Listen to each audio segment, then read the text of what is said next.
Now if I come back to the fillers, যদি আমি fillers দুবার করি আমি 3 বার না করি তাহলে কি হবে? তো আমি যেরকম fillers করার আগে ছিলাম আমি at least সেই রকম if not better হব. Now why did I say if not better? I said that this is a product, এটা তো body থেকে আমার তৈরি নয়, এটা তো আলাদা জিনিস আমি করছি.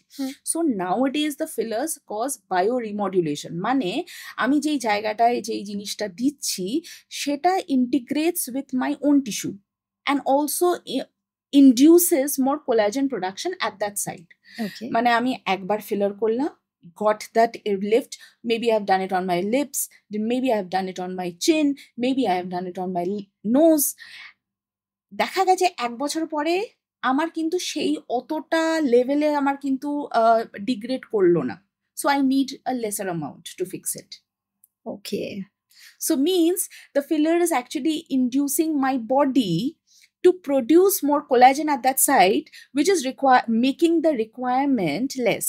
Yes. And there have been multiple scientific data and studies in established journal proving its role in bioremodulation.